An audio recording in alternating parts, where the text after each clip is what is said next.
Hello à tous, je suis Loïc Audet, cofondateur d'ImoCities, l'investissement locatif clé en main. Je vous souhaite la bienvenue dans Club Deal, le podcast qui va vous aider, vous, investisseurs ou futurs investisseurs, à développer votre propre stratégie d'investissement immobilier. À travers des discussions auprès d'experts et de témoignages d'investisseurs, je vous donne toutes les clés pour réussir dans le monde merveilleux de l'immobilier et de l'investissement locatif. Mindset, financement, recherche de biens rentables, travaux, ameublement et gestion locative n'auront plus aucun secret pour vous.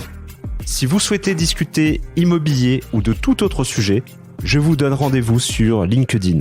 Bien entendu, toutes vos questions sont les bienvenues et c'est avec grand plaisir que je tâcherai d'y répondre. Chers investisseurs, bonjour, j'espère que vous allez bien. On est ravis de vous retrouver dans ce tout nouvel épisode de Club Deal, un enregistrement dans nos nouveaux bureaux Batignolles, au 38 boulevard de Batignolles, pour ceux qui veulent me rencontrer. Alors aujourd'hui, un épisode un peu particulier, on accueille Sébastien. Sébastien, c'est un auditeur de Club Deal et passionné d'immobilier et d'investissement locatif, évidemment, et aussi de crypto-monnaie. Donc ça fait longtemps que je voulais enregistrer un épisode autour des cryptos, de l'immobilier. Et là, c'est l'occasion rêvée.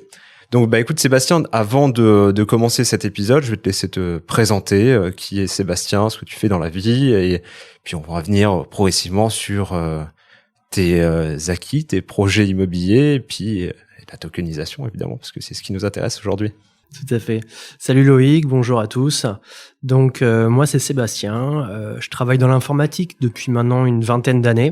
Je suis responsable informatique et donc pour diversifier un petit peu mes investissements et préparer l'avenir, je me suis intéressé il y a quelques mois, quelques années à l'immobilier et donc j'ai commencé à vouloir chercher un immeuble de rapport.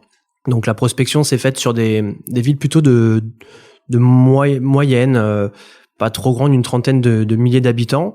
Au départ, la facilité faisait que je me suis rapproché de mes origines, le Sud-Ouest, où mes parents vivent. Je trouvais ça beaucoup plus simple que de partir à l'aventure de bout en bout. Après, t'aurais pu acheter, si t'habites à Paris, t'aurais pu acheter à Paris. C'est vrai aussi. Alors, j'habite effectivement à Paris. Ce qui se passe, c'est que Paris, je trouve que c'est aujourd'hui beaucoup trop cher. Personnellement, ça m'intéresse pas non plus. C'est pas un marché qui m'intéresse. Ça coûte cher. Le rendement locatif derrière est très faible, voire dans certains cas négatif. Or, moi, encore une fois, j'essaye de préparer l'avenir pour moi et mes enfants. Et ce qui me paraissait le mieux pour ça, c'était donc un immeuble de rapport. Parce qu'en fait, tu gères tout de bout en bout. Tu gères tes différents lots. Tu lisses tes risques, c'est-à-dire que si tu as un locataire qui ne paye pas ou si tu as une vacance locative sur un des appartements, les autres te permettent quand même de couvrir tes frais du quotidien, tes frais bancaires. Donc c'est pour ça que j'étais parti directement sur un immeuble de rapport. Ok, bon, hors le feu, si tu as le feu dans tout l'immeuble, là effectivement, bon après il y a les assurances. C'est ça. Et du coup, ok, donc une attache familiale, du coup tu connaissais plutôt le secteur, peut-être pas en tant qu'investisseur, mais en tant que ex-habitant. Exactement, le secteur du Sud-Ouest. Donc mes parents, moi, ils habitent dans le Sud-Ouest, à côté d'Agen, dans une petite ville à côté d'Agen. Donc moi, ce qui m'a intéressé, c'est effectivement la ville d'Agen, qui est une ville moyenne, dans laquelle il y a plusieurs universités. Donc ça me rassurait aussi dans le fait qu'il y avait un certain dynamisme qui se fait dans cette ville. Et un paramètre non négligeable qui est McDo. Pour moi, le fait d'avoir deux ou trois McDo dans la ville, c'est rassurant. Alors ça, on en a parlé en off et effectivement, ça m'a surpris. Moi, je regarde le nombre d'habitants, ce que les gens font. Est-ce qu'il y a beaucoup d'étudiants? Je regarde ce genre de paramètres, les écoles, les universités, je sais pas, les bassins d'emploi, tout. Enfin, je regarde tout ce genre de choses. Mais les McDo, j'ai jamais fait. Et quand tu m'as dit ça tout à l'heure, j'avoue, j'étais hyper choqué, mais je me suis dit en même temps c'est fort parce qu'effectivement en général le maillage des McDo est bien fait quoi, c'est vachement bien pensé et effectivement si t'es à moins de 5 minutes d'un McDo c'est potentiellement t'es à moins de 5 minutes des jeunes quoi. C'est exactement ça et alors je vais pas dire que j'ai choisi mon immeuble comme ça mais c'est un des paramètres qui a orienté ma réflexion vers cette localisation au sens où à Agen il y a le train donc TGV, ce qui est très important pour moi. 2, McDo, donc automatiquement des jeunes. Donc facile, enfin ça me permet de facilement louer le bien immobilier, enfin les biens immobiliers dans le cas présent, parce qu'il y avait plusieurs lots dans l'immeuble. Et après effectivement le bassin de l'emploi, comme tu le disais à juste titre, c'est pas que le McDo qui me fait acheter, mais c'est un plus. Je trouve que c'est un côté très représentatif de notre société. Ouais, c'est pas faux. Hein. C'est pas faux. Et du coup, donc tu peux nous parler un peu plus de cet immeuble. On est sur phase de combien à peu près? On est sur 170 mètres carrés. Donc un immeuble 170 mètres carrés, 4 lots, plus des combles aménageables. Donc c'est ce qui m'a aussi fait passer le cap, c'est que les combles aménageables, pour moi, étaient une énorme valeur ajoutée. C'est-à-dire que ce que tu payes à un instant T est déjà revalorisé indirectement par des futurs travaux. Donc tu vas gagner du mètre carré par rapport au prix, tout de suite, tu revalorises ton bien. Ce qui était important aussi pour moi, pour un premier achat d'immeuble de rapport, c'était que le bien était entièrement loué. Donc j'avais les fameux 4 lots avec un studio, un 2 pièces et 2 3 pièces. Tous les lots étaient loués en nu depuis plusieurs années. Donc pour moi, c'était très simple. Il suffisait de financer le bien, de faire mes calculs pour dire que ça couvrait à minimum mon emprunt. C'est-à-dire que de base, quand c'était loué en vide, déjà, t'étais à au moins 0. D'accord. C'est-à-dire que en fait, on t'a donné de l'argent, quoi. Enfin, on t'a donné 0 €, quoi. C'est exactement ça. D'accord. Quand j'ai fait mon calcul de rentabilité, j'ai vu que en empruntant sur 25 ans, le prix de l'immeuble et par rapport aux locations déjà en place, je ne perdais pas d'argent. Ok, donc ça c'est vrai que c'est un bon départ pour commencer. C'est-à-dire, voilà, en gros, la prise de risque est déjà potentiellement limitée. Après, t'es pas à l'abri qu'un locataire se barre. Exactement. Et c'est ça, en fait. C'est-à-dire que pour se lancer la première fois, comme un entrepreneur, faut faire le premier pas, c'est le plus difficile. Et j'ai essayé de limiter mes risques en disant, voilà, je prends un immeuble qui est déjà entièrement loué, donc quelque part, j'ai 0 risque. Sauf si effectivement quelqu'un part ou quelqu'un ne paye pas. Et j'ai eu le droit aux deux. Ce qui était très formateur. Et du coup, alors aussi, ouais, pour les auditeurs, ce qui est important, c'est vrai que l'immeuble de rapport, c'est un peu le graal de l'investissement locatif. Hein, c'est un peu ce que tout le monde veut. Néanmoins, ce qu'on remarque quand même, c'est que un immeuble de rapport, ça peut coûter cher hors prix d'acquisition. Et aussi niveau administratif, puisque on a souvent des immeubles qui ont été divisés, subdivisés, redivisés, etc. Et potentiellement, il faut savoir que pour une éventuelle ou une hypothétique vente à la découpe, un lot égale un compteur EDF, enfin Enedis, quoi. Tout à fait. Alors. Et il faut avoir le nombre de compteurs qui va avec le nombre de lots, quoi. Sinon après ça peut être gênant. Donc enfin c'est un point où il faut être vachement attentif. On peut, pour la location, c'est pas gênant, mais pour la revente, si l'objectif était effectivement de faire de la location et potentiellement une vente à la découpe, puisque c'est comme ça que ça marche, là, on est limité, quoi. C'est ça. Alors moi, dans mon cas, encore une fois, c'est vraiment un placement pour le long terme. Donc c'est pas quelque chose qui m'avait intéressé, ou en tout cas, c'est pas une des choses pour lesquelles j'ai prêté attention. Et tu fais bien de le mentionner parce que pour mes prochains investissements, j'y ferai attention. Mais aujourd'hui, dans cet immeuble, j'ai effectivement un compteur par appartement. Ouais, bon, ça va. Enfin, il y a juste peut-être potentiellement les combles aménageables que tu souhaites aménager qui ne disposent pas de compteur, quoi. Exactement. Et ça fera que je fasse T'as un compteur dans les parties communes? Oui, j'ai un compteur dans les parties communes. Tu peux peut-être te débrouiller. C'est ça. Il y a beaucoup de marchands de biens, en off, il y a beaucoup de marchands de biens qui font ça, c'est-à-dire qu'ils reprennent le compteur des parties communes, parce que au niveau, bon, c'est un abonnement comme un autre, on sait pas si ça alimente des parties communes, ça alimente un appartement. Ils prennent donc ce compteur-là, ils le montent dans l'appartement, ou alors ils laissent le compteur en place et ils montent le câble jusqu'à l'appartement. Et pour gérer les parties communes, chaque appartement est relié à l'extérieur et a sa lampe. Donc voilà, comme ça au moins, il n'y a pas d'abonnement pour les communs. Et justement, lors de la mise en copropriété, donc c'est un abonnement de moins et des charges en moins, etc., etc. Donc ça, c'est assez malin. Donc reprendre l'ancien compteur, le mettre dans un appartement et du coup, chacun sa loupiote. Et effectivement, ça permet de simplifier au maximum la problématique d'abonnement quand on monte la copropriété, quoi. Bon voilà, c'était la petite aparté. La petite aparté. Du coup, toi, t'as acheté donc c'était loué en nu. Tu as acheté avec les locataires en place. toi, ta volonté, c'est qu'il passe le plus rapidement meublé, quoi. C'est exactement ça. Moi, j'ai acheté pas au travers d'une SCI, pas au travers d'une SARL, en propre. Ouais. Alors ça, c'est pareil, c'est des choix qu'il faut faire en amont. Enfin, je pense que faut vraiment bien réfléchir à la structure qu'on va vouloir prendre pour ce type de bien, notamment pour un immeuble de rapport, d'un point de vue fiscal, d'un point de vue transmission. Pour les prochains, je pense que je ferai différemment, mais dans le cas présent, effectivement, j'ai acheté en nom propre. Nom propre, classique. Alors moi, j'ai une petite particularité, que c'était pendant le Covid, l'année dernière. Ok. Donc, j'ai signé le compromis en décembre ou janvier. Ok.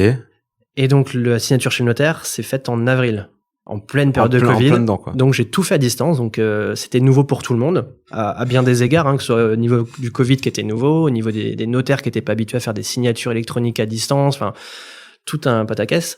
Et l'autre particularité, en fait, c'est que je n'avais pas visité l'immeuble. C'est-à-dire que j'avais échangé avec l'agent immobilier, j'avais fait l'offre, on avait pas mal échangé. Je devais le visiter en mars et T'as pas pu. Et j'ai pas pu.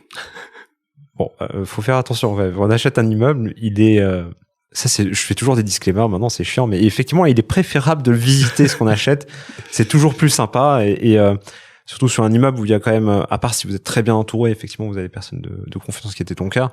Tout à fait. Qui était sur place et qui était prêt à visiter. Bon, après, ils sont un peu garants de ce que tu achètes au final, mais bon, après, il y a aucune gérance morale, mais pas sur le... C'est ça. J'ai eu beaucoup de chance. Alors, encore une fois, comme tu le disais à juste titre, j'étais très bien accompagné avec un notaire qui m'a confirmé qu'il y avait pas de souci de toiture, il n'y avait pas de souci d'affaissement de l'immeuble ou quoi que ce soit, que l'endroit où était positionné l'immeuble, il y avait aucun risque. Donc, c'est ce qui m'a aussi rassuré dans le fait de pouvoir l'acheter de cette manière. Maintenant, comme tu le dis à juste titre, c'est peut-être pas la meilleure façon de faire. Faut absolument, effectivement, le visiter, ne serait-ce que pour avoir le coup de cœur, voir comment ça se passe, voir les parties communes, les potentiels travaux, des choses comme ça. Ouais. Je pense que c'est important.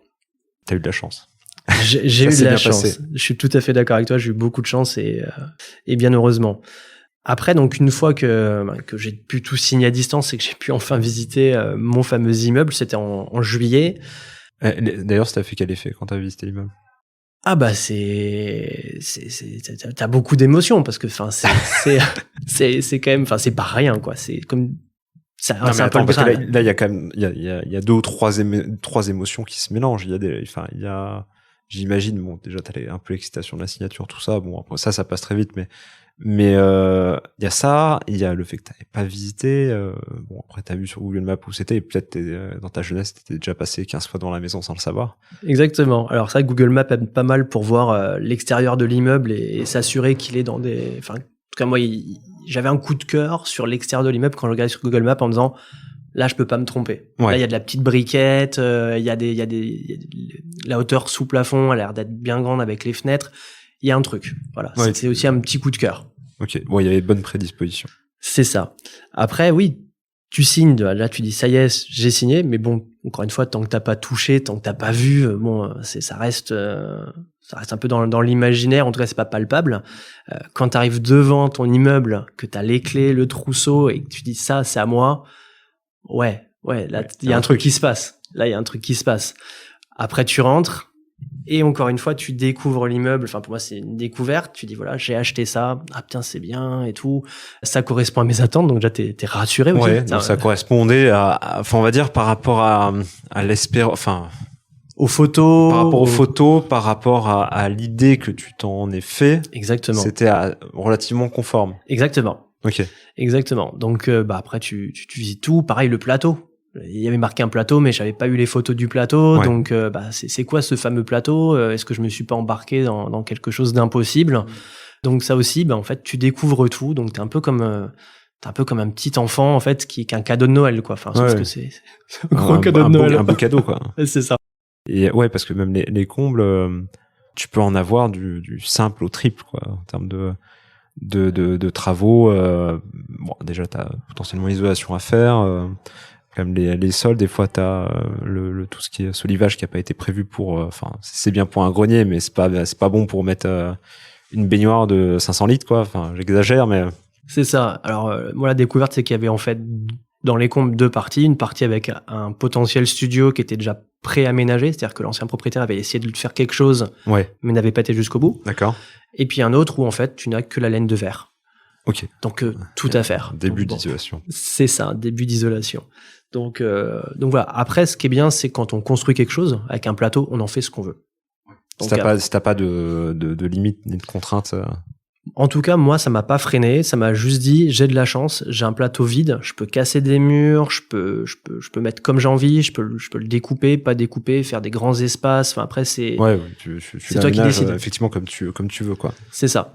Et t'as fait un devis d'ailleurs sur Pas encore. Pas encore. Pas encore. Ce que j'ai fait, en fait, c'est que d'un point de vue financement, j'ai financé à 110% avec 2 ans de décalage pour créer, en fait, ma trésorerie. Et cette trésorerie va me permettre, en fait, d'embellir le ou les biens pour améliorer, en fait, l'immeuble. Ouais.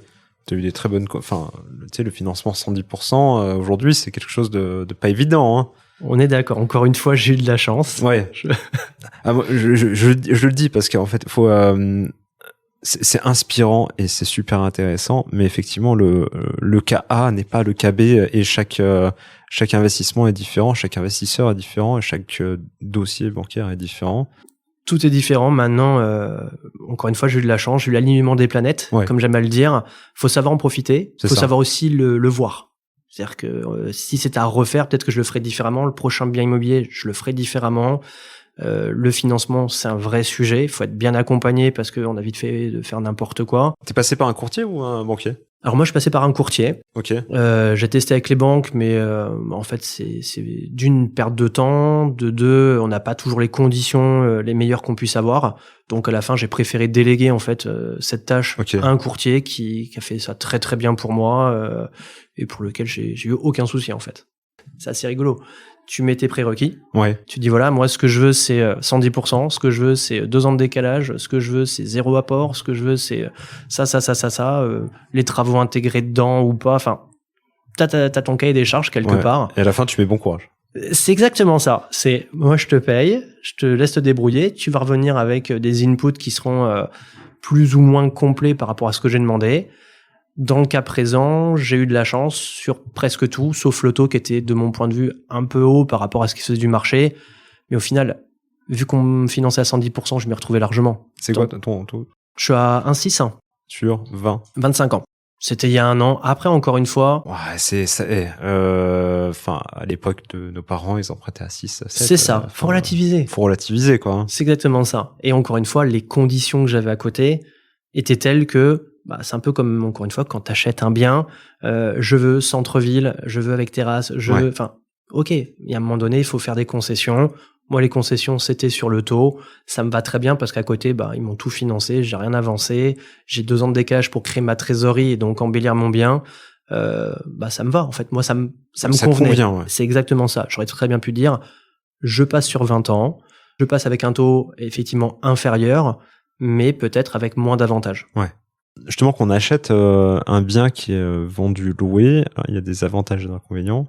Oui. Un avantage qui est pas négligeable quand même, c'est que généralement quand tu viens avec quand tu vas voir ta banque, ton courtier avec ton BP, ils prendront en compte uniquement 70%, s'ils sont bien gentils, de la valeur que tu leur as donnée via des estimations d'agences immobilières par exemple.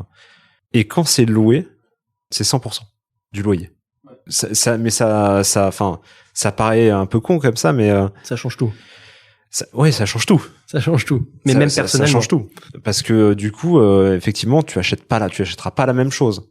Tu peux acheter beaucoup plus cher ou en tout cas acheter peut-être potentiellement débloquer la situation et passer peut-être de studio à un immeuble parce que justement c'est loué, quoi. Exactement. Après, t'as le revers de la médaille. C'est que effectivement déjà potentiellement c'est loué en vide, donc ça t'arrange pas forcément au début. C'est ça. Et des fois les propriétaires qui vendent, c'est parce que leurs locataires les faisaient chier, quoi. Il y a aussi ça. Il y a plein de paramètres. Ouais. Le premier, c'est que c'est pas toi qui choisis tes locataires. Non, donc tu prends les locataires tu prends ce qu'il y a, quoi. Ouais, c'est ça. Donc là, c'est Kinder Surprise. Tu peux avoir des super locataires qui payent le premier du mois, avec lequel tu n'auras aucun problème, et puis tu en as d'autres qui payent pas ou autre. Le deuxième point, c'est le prix aussi. C'est pas toi qui as décidé le prix de la location. Donc, une location qui a été faite il y a 15 ans à un certain prix, n'est plus le prix du marché d'aujourd'hui. Oui. Donc, tu as un manque à gagner aussi qui est non négligeable. Le troisième point, c'est que si la personne n'a pas fait de travaux dans son appartement depuis, pareil, 5, 10, 15 ans, en fait, tu subis ça. Donc, quelque part, ton bien que tu voulais embellir, tu peux pas l'embellir. Ouais, t'es obligé d'attendre. T'es obligé d'attendre. Donc ça, c'était avantages, inconvénients, comme toujours. Moi, dans mon cas, j'ai eu à moitié de la chance, à moitié pas de chance. J'ai eu un locataire qui, du jour où j'ai récupéré l'immeuble, a arrêté de payer. Donc là, tu découvres les plaisirs des procédures d'huissier pour sortir la personne. Enfin, c'est ça, c'était direct. C'est-à-dire, à partir du moment où tu oui. Ouais, ok. En fait, la personne te dit j'ai pas reçu votre RIB, ok, qu'est-ce qui s'est passé? Donc t'essayes t'es nouveau propriétaire, t'as envie d'être sympa, que ça se passe bien avec tes locataires. Enfin voilà, en tout cas moi c'est comme ça que je voyais les choses. Puis en fait tu te fais à moitié avoir. Moi je me suis à moitié fait avoir au sens où il a été tellement loin à force de discuter que tu te retrouves avec la trêve hivernale. Et en fait là t'es cuit. En plus c'est du vide. Donc, c'est du vide, donc tu peux rien faire. Donc tu lances les procédures. Donc ça m'a encore une fois appris. Tu sais ce que c'est une procédure? C'est ça. Explique-nous rapidement. Ça fait partie du risque. Hein. C'est quand on loue un appartement, évidemment, il y a surtout en vide. C'est ça. Il y a effectivement un risque que le locataire ne paie pas son loyer et qu'on soit obligé, forcé contraint d'engager une procédure parce que la voie douce n'a pas fonctionné. N'a pas abouti. Exactement. Alors c'est un petit parcours du combattant pour lequel il faut être très carré parce qu'en fait c'est la loi. Et en France, on protège quand même les locataires, ce qui est très très bien. Enfin, c'est moins bien pour les propriétaires, mais quand on est locataire et qu'on a un problème, on est bien content qu'on puisse avoir ces avantages-là. Maintenant, si on fait pas les choses de façon carrée, c'est le propriétaire qui se retrouve lui dans la merde. Dans la merde, exactement. Donc, c'est un premier courrier de mise en demeure, suivi de 3 semaines d'attente. Donc ça agit plus 15, peut-être t'as attendu un peu parce que là du coup t'as banané un peu et t'as le RIB, machin, tout ça. T'as tout compris. Donc je me suis fait bananer, on va dire, de 2-3 mois. À partir de là, tu lances vraiment la procédure de mise en demeure qui t'as le premier courrier, deuxième courrier en AR, 3 semaines plus tard, ensuite huissier. L'huissier, lui, reprend derrière la suite avec, pareil, il a aussi des procédures à suivre. On doit attendre 6 semaines avant d'envoyer le premier courrier, les appels. Ensuite, 6 semaines plus tard, tu recommences. Et si le mec paye 1 euro sur la somme, tu repars à zéro. Parti à zéro. Ouais. Donc voilà, jusqu'à arriver. Alors moi, ça a pris presque 1 an, arriver à passer devant le tribunal. Donc tu passes devant le tribunal où le procureur va valider ou non l'expulsion, en tout cas la fin du bail du locataire. Donc à partir du moment où le procureur valide, t'as pareil 6 semaines avant de recevoir la confirmation par huissier que tu peux changer les clés, que tu peux récupérer ton appartement, que tu peux supprimer, en tout cas mettre à la poubelle ou en tout cas tout virer ce qu'il y a dans l'appart pour faire ce que t'as envie. Si tu respectes pas ça et si le locataire revient entre deux, tu repars à zéro et voilà. C'est encore une fois, faut suivre les procédures et moi c'est un gros conseil. Oui, ça coûte de l'argent. Ouais. Oui, ça prend du temps. J'en suis à pas loin de 1 500 € de frais d'huissier, frais d'huissier, de relance. Le loyer était de 450 € par mois. Ouais, en plus du mec qui paye, en plus du non-paiement, quoi. C'est ça. T'as un manque à gagner et en plus t'as des frais. Donc ça touche ta renta. Encore une fois, et c'est pour ça que je voulais un immeuble et ça m'a rassuré dans mon choix et c'est pour ça que les autres qui tournaient. C'est exactement ça. Aujourd'hui, les 3 autres appartements me couvraient largement le prix du 4e qui payait pas, quoi. Exactement. Et ça, je pense que c'est important. En tout cas, pour moi, c'était important. C'est essentiel. Là. Voilà. Là, c'était essentiel dans le cas. Quand tu mets tous tes œufs dans le même panier, si la personne paye pas, tout ton crédit est impacté et t'as aucune marge de manœuvre. Moi, dans mon cas, oui, ça m'a impacté, mais c'est plus un manque à gagner qu'une perte vraiment d'argent sèche. Il est parti. Non, il va partir. Il est parti. À l'heure où on enregistre. Il est parti. Il est parti, ça y est. Il est vide. L'appartement, en fait, la personne l'a quitté depuis plusieurs mois. Je l'ai appris par la suite. Mais lui ne m'a jamais informé. Donc, en fait, t'as une procédure qui continue de rouler. Tant que ton bail n'est pas arrêté, tant que ton locataire te dit pas, la fin du bail, je pars dans 1 mois, dans 3 mois, en fonction du bail que t'as signé. en fait, il y a rien. Enfin, ton bail continue de courir. D'accord. Donc là, t'as eu un appartement vide pendant un certain temps. En vrai, tu savais pas, mais c'est ça. Il était vide, t'aurais pu potentiellement ouvrir la porte. Exactement. Alors, après, encore une fois, si tu le fais pas et que ton locataire porte plainte, moi, j'ai vu avec justement l'huissier, il m'a dit malheureusement, si on suit pas les procédures, ça peut se retourner contre toi, quoi. Ouais. Donc moi, j'ai préféré suivre les procédures. Ça prend du temps, ça coûte de l'argent, mais au moins t'es carré et t'as rien à te reprocher. L'autre chose que j'ai eue, c'est que sur les 3 appartes, en fait, j'avais un appart dans lequel la personne qui était locataire est décédée entre le compromis et le moment d'achat. Dans l'appart. Dans l'appart. Et voilà. Alors, déjà, t'as un locataire en moins. Oui. Donc, ça t'en fait 2. Oui, c'est vrai. Du coup, de l'autre côté, ça m'a permis, par rapport à ce qu'on disait tout à l'heure, de récupérer un appartement et d'en faire ce que je voulais. Ouais. Donc là, moi, j'ai fait les travaux, j'ai fait appel à un entrepreneur pour faire le parquet, la peinture, la cuisine, la salle de bain, mettre des meubles et le louer en LMNP. Ouais, ce qui est fiscalement plus intéressant, qui m'a permis de faire une colocation, donc de booster ma rentabilité. Et c'est, en fait, c'est exactement ce que je voulais par rapport à cet immeuble. Ouais. Et du coup, j'ai souvent la question, quand j'ai un immeuble justement et quand je fais moitié-moitié, en gros moitié vide et moitié LMNP, comment ça se passe fiscalement? Parce que c'est vrai que c'est quand même assez atypique. Ça se passe bien. En fait, moi, je me fais accompagner d'un fiscaliste. Non, mais c'est ce qu'il faut, de toute façon.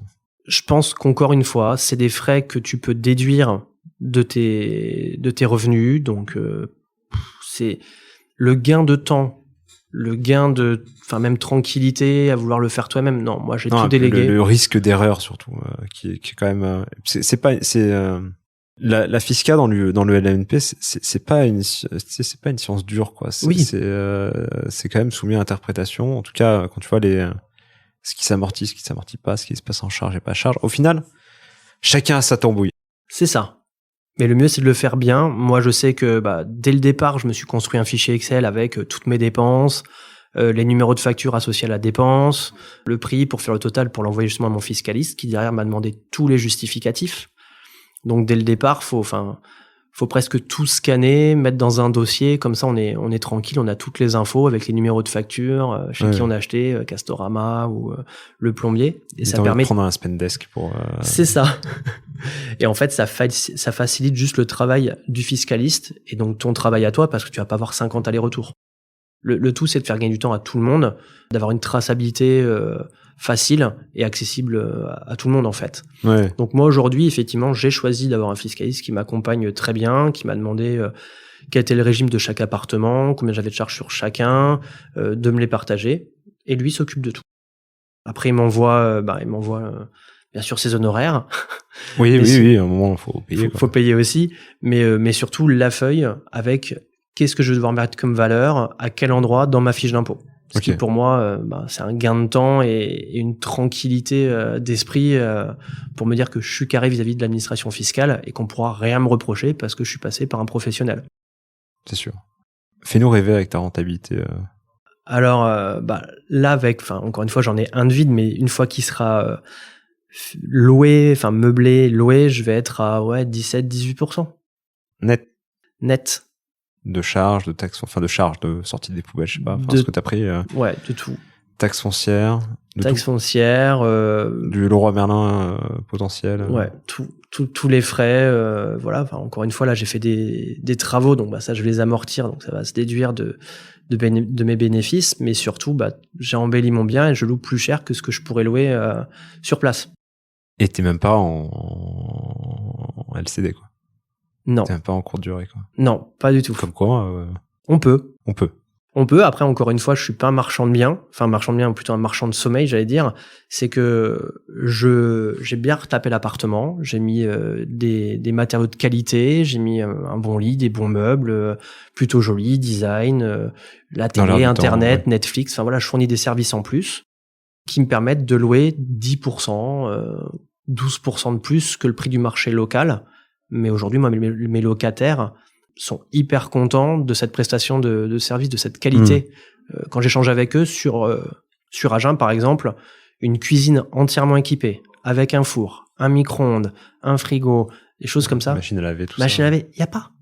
Ouais, en fait, il y a pas. Enfin, parce que c'est un marché qui est pas encore professionnalisé comme on peut le voir aujourd'hui en Île-de-France ou dans des grandes villes, très grandes villes à Tout plus à de fait. 200 000 habitants où effectivement on se demande si c'est pas un Airbnb, quoi. Exactement. Et aujourd'hui, enfin, quand ils échangent avec, enfin moi vu que c'est une colocation, c'est plutôt des étudiants. Quand ces étudiants échangent avec leurs autres camarades étudiants qui viennent dans l'appartement, ils font mais attendez, tu payes ça combien?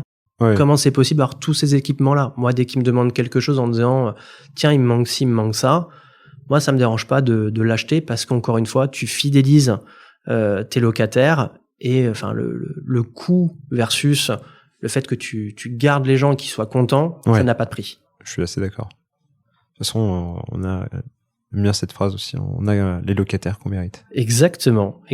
Mais pour ça, encore une fois, t'es pas marchand de sommeil. Faut dépenser au départ pour en gagner après.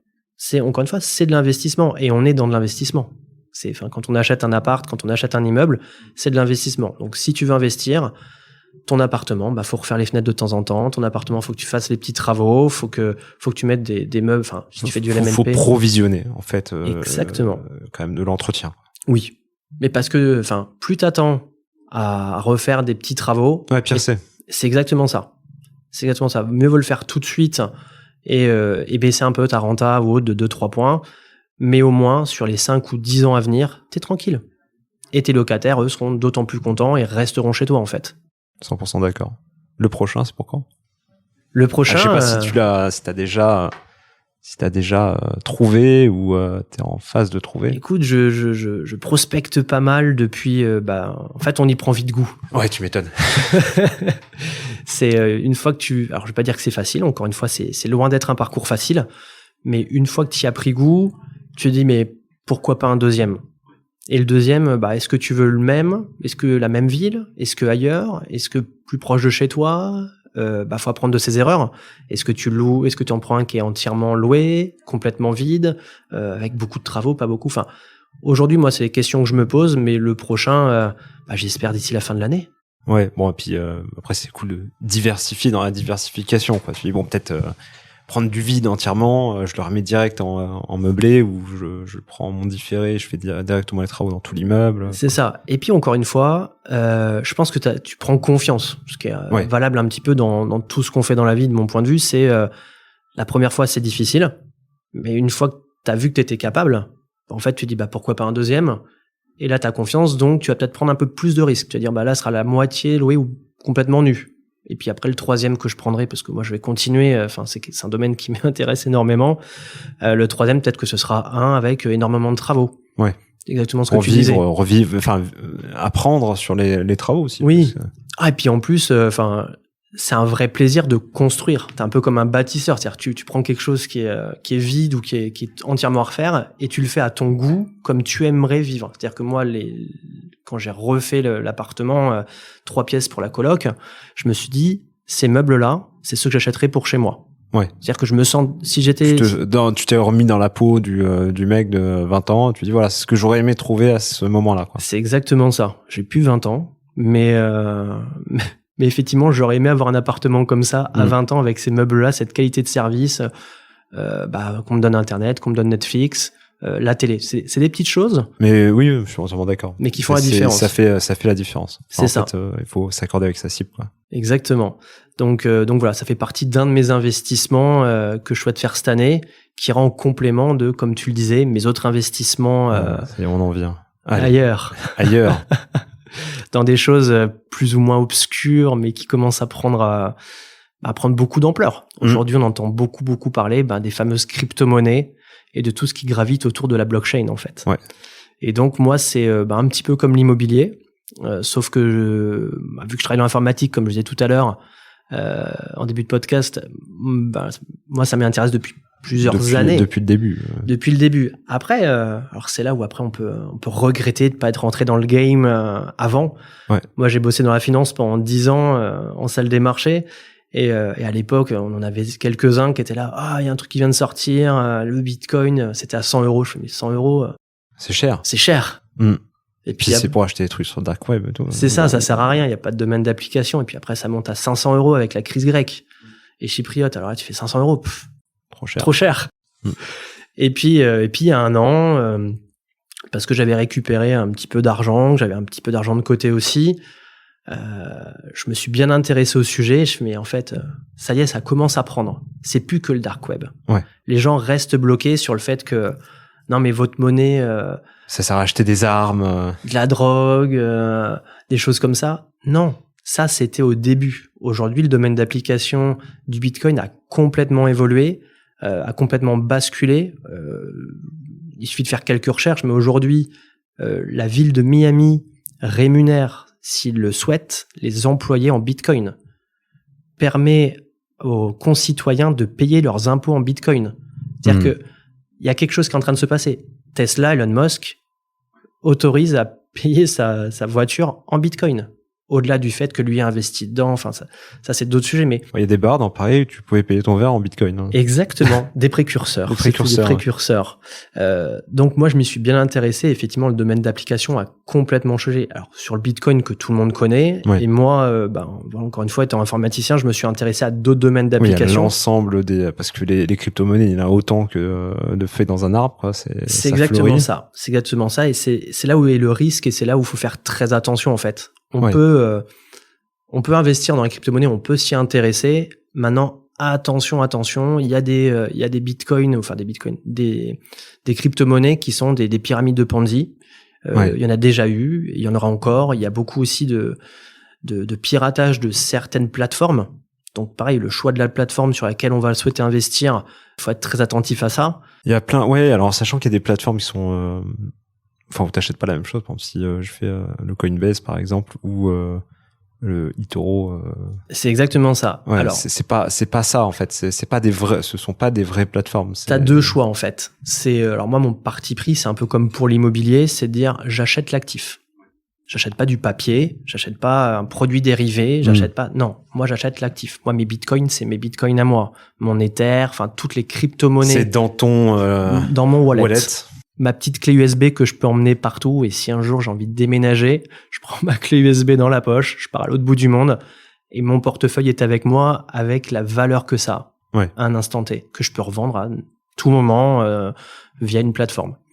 Donc ça, c'est important. Alors oui, ça paraît complexe, ça peut être complexe au départ, mais il y a plein de tutos sur Internet, il y a plein de façons de faire. C'est ça, son compte. Après, eToro, c'est du trading pur, avec des effets de levier, des choses comme ça, avec des gros risques. Moi, je conseille pas pour des gens qui ne connaissent pas ce que c'est que du trading. Parce que sur le long terme, tu perds. Moi, même si tu fais pas effet de levier. Si tu fais pas être l'effet de levier, sur les crypto-monnaies où tu as beaucoup de volatilité, combien tu es prêt à perdre? De toute façon, une crypto, à partir du moment où je mets dans une crypto, je suis prêt à la perdre entière. Voilà. Ouais. Mais c'est important. Oui, parce que faut être conscient dès le début.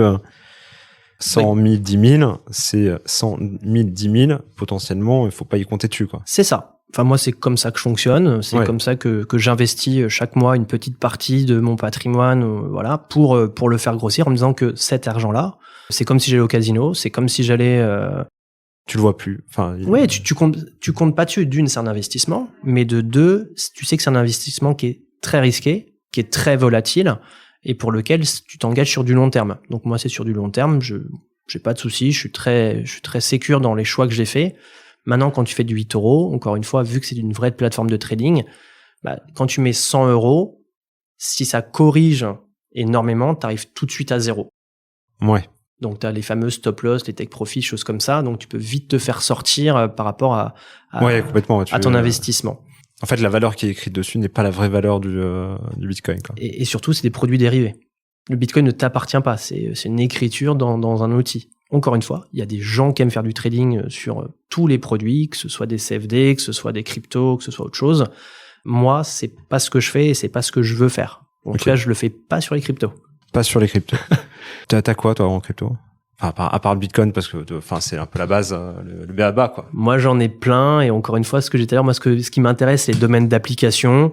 Donc, tu t'intéresses au projet. Au projet, ouais. Ouais, le projet qui est derrière, je pense que c'est la clé. Aujourd'hui, je vais prendre un exemple de quelque chose qui me plaisait beaucoup et sur lequel j'ai bien réussi, c'est l'engine. l'Engine, c'est une crypto-monnaie qui est basée en fait sur le e-sport. Ouais, truc qui est en plein développement, surtout avec le Covid, quoi. C'est exactement ça. En fait, il te transforme une partie d'un jeu, une arme, une voiture, enfin, peu importe, quelque chose du sport, jeu, du jeu. Il te le transforme pour le mettre pour le rendre vendable. Donc, j'ai envie de l'expliquer simplement, mais on entend beaucoup parler du NFT, du non-fungible token. C'est une partie de la blockchain qui te permet de transformer un actif en quelque chose d'unique. C'est ce qui est fait notamment sur les œuvres d'art, toutes celles qu'on a entendu parler, de Banksy ou autre. Ouais, c'est ça, où tu peux acheter une fraction d'un beau tableau. Exactement. Ou le tableau tout seul, en disant, dans mon cas, c'est par exemple, je sais pas, t'es joueur de Mario Kart, t'as fait le kart le plus puissant qui existe, y a passé 50 heures, 1000 heures, que sais-je. Et ce kart-là, tu vas le blockchainiser et tu vas le rendre unique. Fou. Mais vu que t'as passé 50 heures ou 100 heures dessus, t'as envie de le vendre. Bah oui, ça peut te donner envie de vendre ton morceau de carte, quoi. Exactement, comme ça s'est fait à un moment donné avec des personnages dans World of Warcraft ou autre, Engine permet ça en fait. Et donc ça, moi j'en ai acheté quand c'était plutôt bas, vers 15 centimes. Aujourd'hui, je crois que c'est dans les 3 €. Donc c'est bien monté. Donc encore une fois, moi ce qui m'a intéressé, c'est le domaine d'application. Après, il y a plein d'autres crypto-monnaies, il y a l'Ether qui est très connu, qui est intéressant dans son domaine d'application, qui permet à d'autres personnes de se chaîner dessus, d'utiliser en fait la technologie Ether pour créer d'autres cryptos. Typiquement, c'est utilisé par certaines entreprises pour tokeniser de l'immobilier. Voilà. On y arrive. Non, mais c'est vrai que, en gros, oui, je sais pas comment expliquer ça. Pour expliquer ça simplement, en gros, l'Ether, c'est une crypto comme une autre, comme le Bitcoin ou comme n'importe laquelle. Sauf que c'est un méta, pas comment on pourrait dire ça, une méta-crypto, quoi. En fait, c'est un actif, c'est une blockchain, mais qui permet d'être dupliqué. Contrairement au Bitcoin, qui lui est limité dans le temps et dans le volume, plutôt dans le nombre de volumes, c'est 21 millions, comme tout le monde le sait. Ether, lui, il est pas fermé.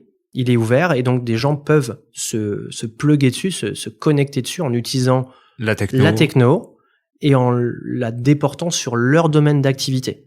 Ce qui permet de faire des fameux livres blancs, qui permet de effectivement tokeniser certains actifs en utilisant la techno Ether. Aujourd'hui, c'est ce qui est principalement utilisé dans les cryptos, c'est l'Ether, parce qu'il permet justement d'être utilisé et dupliqué pour des domaines locaux.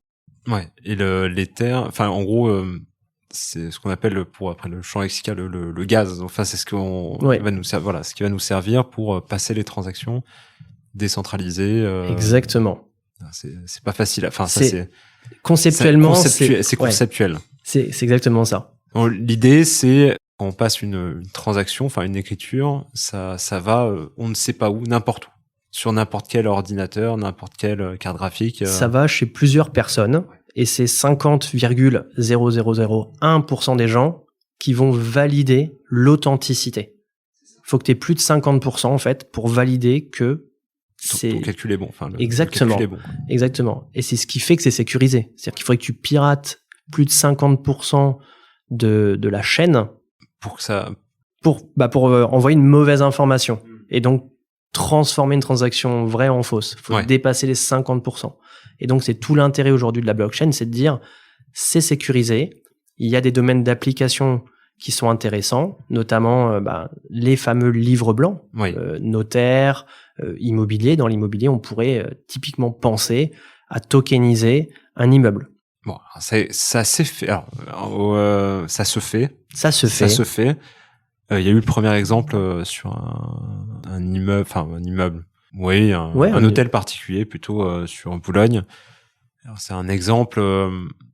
En fait, c'est un faux exemple. Ça a été les prémices du truc, c'est que il y a 3 personnes différentes et les 3 ont acheté via un token qu'ils ont créé à cette occasion-là. C'est ça. Ils voulaient montrer que ça existait. Voilà, ça existait, mais ils auraient pu très bien acheter, je sais pas, ils auraient fait une indivision, acheter à 3, SCI, une SS, ils faisaient ce qu'ils voulaient, ils pouvaient le faire aussi de cette façon-là, quoi. C'est ça. Mais ils ont montré que potentiellement c'est quelque chose qui pourrait se faire et c'est quelque chose qui aujourd'hui on peut acheter l'immobilier à New York par exemple. Oui, à New York, à Boston, à Chicago, sous forme de token. Et effectivement, c'est un peu comme ce qu'on fait aujourd'hui que certaines personnes connaissent, c'est la fameuse pierre papier. C'est ça. Aujourd'hui, en gros, c'est une espèce de SCPI blockchain. Blockchain hyper simplifié, quoi. Et c'est exactement ça. Donc, ça permet de valider que l'actif nous appartient bien. Ça permet de découper en fait un immeuble qui coûterait très cher en plusieurs tokens, et donc à une personne physique ou morale de dire voilà, je vais acheter un token ou 10 tokens, donc je vais acheter une partie ou plusieurs parties d'un bien immobilier. Ouais, sachant qu'en fait, on sait dans l'immobilier, pour gagner gros, il faut investir gros, quoi. C'est ça. Enfin, les vrais placements, les plus lucratifs, se font avec des dizaines, des centaines de millions d'euros. C'est exactement ça. Maintenant, de l'autre côté, ce qui est intéressant avec ce domaine d'application, c'est de dire que tout à chacun pourrait rentrer, même avec une petite somme, dans ce type en fait de transaction de centaines de millions d'euros. Oui, bien sûr, avec 300 balles, tu peux. Exactement. Mais tu auras le rendement. Enfin, après, ça dépend comment le token est fait, mais tu auras le rendement d'un grand investissement que tu n'aurais pas pu faire toi-même. Exactement. En fait, ce qui va derrière après le token, mais ça c'est propre à chacun, et c'est là où c'est intéressant, c'est que tu vas toucher un dividende propre au nombre de tokens que en fait tu auras acheté au départ. C'est ça c'est proportionnel à ce que tu mets. Exactement. Et après, potentiellement, tu pourrais revendre ce token vu qu'il t'appartient. Ou si t'en as 10, tu dis, tiens, je vais en vendre 5. Oui, tu peux arbitrer, acheter autre chose. Exactement. Ouais. Et à ce moment-là, le domaine d'application est juste énorme et sans limite, en fait. La question, je suis sûr, en fait, j'ai l'impression d'entendre des voix de personnes qui posent des questions. Alors, pour l'instant, c'est moi, mais je suis sûr que cette question va être posée. C'est cool tout ça, mais au niveau de l'imposition, comment ça se passe? Alors, parce qu'à un moment donné, il faut passer à la caisse. Hein. C'est ça. Alors sur l'immobilier, aujourd'hui, vu que ça n'existe pas en France, j'ai envie de dire, il n'y a pas de sujet. Sur les cryptos, l'investissement en crypto pur, il n'y a pas 36 solutions. Enfin, aujourd'hui, on est taxé à 30% sur les flat tax, 30% sur les plus-values des actifs numériques. En fait, en France, on appelle ça des actifs numériques et non pas des crypto-monnaies ou autres. Donc c'est flat tax, 30%, comme sur la bourse, en fait. Ouais, comme sur la bourse. T'as les mêmes avantages, donc, mêmes inconvénients. L'amortissement, c'est 30%. Tu prends 30%. Sur la plus-value générée. Ouais. Après, en ce moment, j'ai envie de dire... c'est pas mal. Enfin, tu vois, t'as été imposé qu'une fois, c'est fini. T'es imposé une fois, et surtout, on le voit, prends le Bitcoin il y a un an, quand il était à 5000. Il y a un an en mars, pendant le Covid, il était à 5000 euros. Aujourd'hui, on est à 60 000. C'est juste dingue. Donc moi, payer 30% là-dessus, tu me donnes ça tous les ans, je signe. 30% quand tu fais x10. Oui, il y a aucun problème. C'est exactement ça. Plaisir. Et en ce moment, on voit que c'est en train de se démocratiser. Il y a les NFT, donc dans l'art, dans les cartes de collection. Il y a pas mal de cartes de collection qui arrivent, que ce soit des équivalents de Pokémon ou autres. Ouais, c'est ça. Mais ça le truc en fait, c'est parce que à partir du moment où tu commences à avoir des trucs un peu de tout et n'importe. C'est peut-être pas tout et n'importe quoi, mais on va dire quand t'as des trucs sur les collections de Pokémon, en vrai, tu vois. Alors, sur les Pokémon, j'ai envie de dire, moi, j'étais un ancien joueur de Magic the Gathering. Ouais. J'adorais. Ta carte, elle a une valeur parce qu'elle est rare, parce qu'elle est jouée, parce que les gens la veulent. Sur Pokémon, c'est pareil aujourd'hui. T'as beaucoup de joueurs. Maintenant, sur d'autres domaines d'application. Enfin, tu vas pas sauver le monde avec un. Non.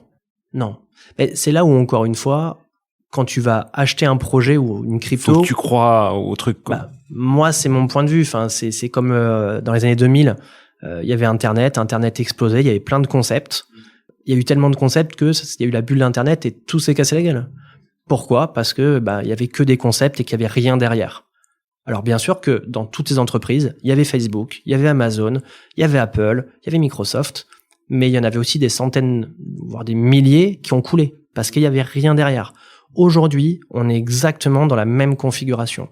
Il y a des milliers et des milliers de cryptos qui ont des concepts qui sont plus ou moins réalistes dans le temps ou qui ont un vrai domaine d'application, que ce soit dans la santé, dans le real estate, dans les jeux, dans la monnaie, dans le trading, dans les passeports numériques.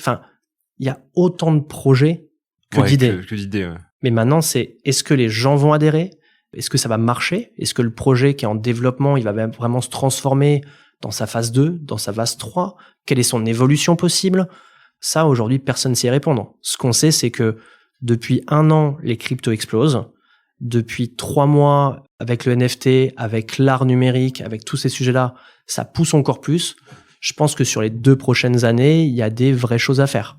Il faut s'y intéresser pour diversifier en fait son patrimoine. Moi, c'est ce que je pense et c'est ce que je fais. Si tu devais déterminer, enfin, après ça, ce qu'on dit, ça n'engage que nous, mais un pourcentage, voilà, t'as 30, je sais pas, 30% d'immobilier, crypto, c'est quoi?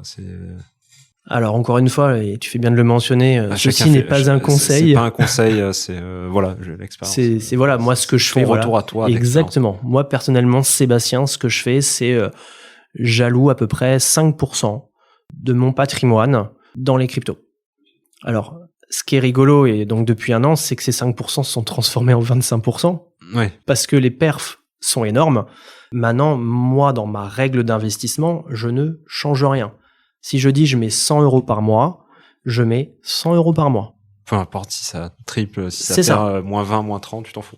Exactement. Et c'est un virement automatique, le truc. C'est ça. Et si j'ai envie de mettre 50 euros, je mettrai 50 euros. Aujourd'hui, il existe des sites qui permettent justement de faciliter l'accès à la gestion de patrimoine sur du Bitcoin ou autre, avec effectivement toutes les semaines 10 euros, toutes les semaines 50 euros. Après, chacun fait ce qu'il veut. Moi, je trouve que 100 euros, c'est quelque chose que je suis prêt à perdre. C'est pas beaucoup, sauf qu'aujourd'hui, ça peut rapporter gros en fait. Complètement, ouais. Donc pourquoi pas y aller? Moi j'y vais. C'est un parti pris. Je vais pas dire que je le conseille aux gens. Je dis juste qu'il faut s'y intéresser et voir ce qu'il y a derrière. Parce qu'il y a peut-être un projet qui va vous parler. Il y a des entreprises françaises qui font de la blockchain. Il y a des Américains, des Anglais, des Chinois. Enfin, il y a plein de domaines d'application qui sont et intéressants et qui peuvent avoir un impact, que ce soit économique, écologique, ouais, un vrai impact, en gros. Pour améliorer la société dans laquelle on vit. Ouais, ça existe la licorne de la blockchain, ou alors. Tout à fait. Il y a des projets. Exactement. Non, mais il y a plein de projets. Encore une fois, moi, j'aime bien le e-game, donc, le e-sport, pardon. Donc, je me suis intéressé à des cryptos autour de ça. J'aime bien le real estate. Je me suis intéressé à 2-3 cryptos, autour du real estate, qui, je pense, sont un vrai domaine d'application. Ouais. On va y venir au fur et à mesure. T'as toujours plusieurs étapes comme dans tout. Moi, les gens investissaient dans les devises, donc le forex. Le temps ça a été le vrai truc. Ça a explosé. Hein. Ça a explosé, mais après il y avait tous les. Ce que j'appelle les vendeurs de rêves là, putain. T'as les vautours. T'as des gens qui sont arrivés avec des. En 2 minutes, tu vas être riche. Et les mecs ils se plantaient tous. Exactement. Et puis t'avais des plateformes qui étaient fausses, qui ont arnaqué des gens avec des milliers d'euros. Attention, bien sûr. Attention, mais c'est quelque chose qui est en train d'arriver en fait. Il faut juste se renseigner un petit peu. C'est de l'investissement. Ça fait partie des nouveaux actifs. Il y a de l'immobilier, il y a les PE avec les actions, avec les dividendes, il y a les assurances vie. Il y a plein de produits d'investissement. Aujourd'hui, les crypto-monnaies sont rentrées dedans en fait. Ouais. Et on pourrait allier potentiellement, très facilement l'immobilier, c'est ça. L'investissement et des cryptos quoi. Moi, c'est ce que je pense. Ça va arriver vraiment. Ça va. C'est vraiment ça. Arriver. Là, on est qu'au début en fait. On est au début où on commence à en parler et encore une fois, les domaines d'application derrière. La propriété intellectuelle, on le voit, il y a plein de sujets là-dessus avec le vol de, je sais pas moi, ou la copie d'un film. Demain, avec la blockchain et une potentielle crypto, il y aura plus ce problème-là. Ouais. Oui, du coup, chacun détient un morceau. Exactement. Chacun détient un morceau. Il y a eu un concept, moi, que je trouvais assez rigolo. Alors, on adhère ou on n'adhère pas, mais c'est la NBA qui revend, en fait, sous forme de token, des bouts de matchs qui n'ont jamais été diffusés. Donc, tu peux acheter le dunk de Michael Jordan que personne n'a jamais vu. Avec un meilleur point de vue, quoi. C'est ça. Et en fait, ce moment de vidéo ne t'appartient qu'à toi. Personne ne l'aura. Tu l'as acheté, il t'appartient. Et donc, derrière, toi, t'as acheté la vidéo. Oui. Moi, j'achète la blockchain qui est derrière. J'achète la crypto qui est adossée à ce truc-là. Et ça s'appelle le Chiliz. Ça a pas mal pumpé il y a pas longtemps, donc ça a pas mal augmenté. Encore une fois, je trouve que ce domaine d'application-là est sympa. Je suis assez d'accord. Si demain, il signe un accord avec FIFA et que t'as Zidane qui était pendant l'entraînement et qu'il y a eu quelqu'un qui l'a filmé, t'es le seul à pouvoir avoir accès à l'entraînement de Zidane à un moment donné, il y a, je sais pas moi, 20 ans. Ouais, c'est vrai que c'est de la folie. Enfin, au final, je pense que ce monde de la crypto-monnaie révolutionne déjà Oui. notre quotidien et le révolutionnera encore plus, quoi. Encore une fois, c'est vrai que conceptuellement parlant, on se dit c'est du vent, c'est dans Internet, c'est pas maîtrisé, il y a rien derrière. Mais en fait, ce qui a amené la folie, bon, peut-être en écoutant cet épisode, je sais pas, dans 10 ans, on dit, oh, putain, qu'ils sont cons. C'est ça. Mais on dit, ouais, allouer 5% aujourd'hui, ça paraît énorme. C'est déjà 5% Bien dans les sûr. cryptos, ça paraît énorme. Mais peut-être demain, on dira, on investit 95% dans les cryptos et 5% dans la vie réelle. Enfin, on n'en sait rien, en fait. Bah, c'est ce qui est en train de se passer avec les fonds d'investissement. Des Goldman Sachs, des BlackRock sont déjà en train de créer des produits dérivés, des ETF, avec un pool de crypto à l'intérieur. Parce que tout le monde se rend compte que c'est en train d'arriver. Il y a un truc qui se passe. C'est le moment, enfin, ouais, en gros, soit ils se font bouffer. C'est ça. Ça va dépendre. Alors là-dessus, il y a un vrai sujet. Et on pourra en parler des heures. C'est les gouvernements. Comment les gouvernements là-dedans vont décider d'autoriser ou de bloquer ce phénomène qu'ils ne maîtrisent pas, en fait. Parce qu'aujourd'hui, c'est de la finance décentralisée. Oui, il y a pas de frontière, rien. Il y a rien. Et c'est pas régulé par le gouvernement. Ils ont pas la main dessus. Donc, ça peut poser un problème aussi à ce niveau-là. Ce qui est intéressant, c'est qu'aujourd'hui, certaines plateformes, enfin, de toute façon, la plupart des plateformes, font du vrai KYC, donc connaissent le client, demandent vraiment d'avoir la carte d'identité ou autre. On n'est plus, encore une fois, comme il y a 10 ans, sur du dark web. Quoi. C'est ça. Maintenant, on sait qui a combien. C'est ça. Moi, on sait que Sébastien, il a tant d'actifs en crypto-monnaie sur tel compte, qu'il habite à Paris, que la carte d'identité, on a tout sur moi. Ce qui rassure aussi l'État français pour ce dont tu parlais tout à l'heure, à savoir exactement à quel moment et comment je te fais payer. Ouais, je pense que c'est ça le vrai problème, en fait. Ça a échappé complètement. C'est ça. Mais encore une fois, il y a 20 ans, quand il y a eu l'explosion du marché du Forex avec les CFD, avec des brokers qui sont arrivés pour les particuliers, mais avant, c'était que des traders. Trader un contrat futur sur du Forex euro-dollar, c'était 100 000 $. Qui c'est qui est prêt à mettre 100 000 $ comme ça? On peut pas. On a créé des produits dérivés pour acheter des pouillèmes de contrats. De contrats. Exactement. Ok, aujourd'hui, on se dit, c'est n'importe quoi, les bitcoins, les machins. En fait, c'est la même chose. C'est juste que c'est dans un autre domaine d'application qui aujourd'hui est incompris ou mal compris et pour lequel les gens comprennent pas encore. Ouais, c'est générationnel aussi. Comme tu le disais, je pense que nos enfants, ils vont littéralement rigoler en disant mais quoi? Il y a 10 ans, vous pensiez que le Bitcoin s'arrêterait et que... je crois qu'il est frappé quand? Enfin, il se termine quand le dernier 2000, en 2140. Ouais, ça, 2140. En 2140, le dernier Bitcoin sera miné, parce qu'en fait, il y a un système de minage, sachant qu'il y en a des milliers qui ont été perdus, et qui sont perdus. Des mecs qui ont perdu leur wallet, qui ont perdu le mot de passe. Ouais. Mais en fait, quand il y a 10 ans, tu te dis, tiens, je vais mettre un petit billet, 100 ou 200 €, quand il est à 1 €, voire 10 centimes, tu l'as oublié. Tu l'as complètement oublié, mais un mot de passe perdu, quoi, tu vois. Un mot de passe perdu. Et c'est là aussi toute la beauté du système, c'est que c'est inviolable. En tout cas, aujourd'hui, en 2021, on ne sait pas craquer la blockchain. Avec, l'informatique quantique, peut-être que ça va rechanger, mais en tout cas, aujourd'hui, c'est inviolable. Donc, c'est absolument génial, au sens où on peut pas te le voler. D'ailleurs, il y a un truc, j'ai vu l'État qui met en vente des bitcoins. Alors, ouais, c'est vrai. C'était le mois dernier. L'État fait une perquisition il y a plusieurs mois ou années d'un hacker qui avait en fait un wallet avec des centaines de bitcoins. Ils l'ont mis en vente aux enchères. Où, alors c'est pas que les Français qu'on a acheté, c'est les gens du monde entier. Ça a énormément marché. Ouais, parce qu'ils vendaient à l'instant T, en gros, au prix du bitcoin à l'instant T quand ils ont fait le... Alors, quand ils ont fait la vente aux enchères, ils l'ont annoncé, ils ont dit on prendra le prix au marché, on fera une décote de 20%. Sauf que tous les bitcoins, moi j'ai suivi en direct cette vente aux enchères.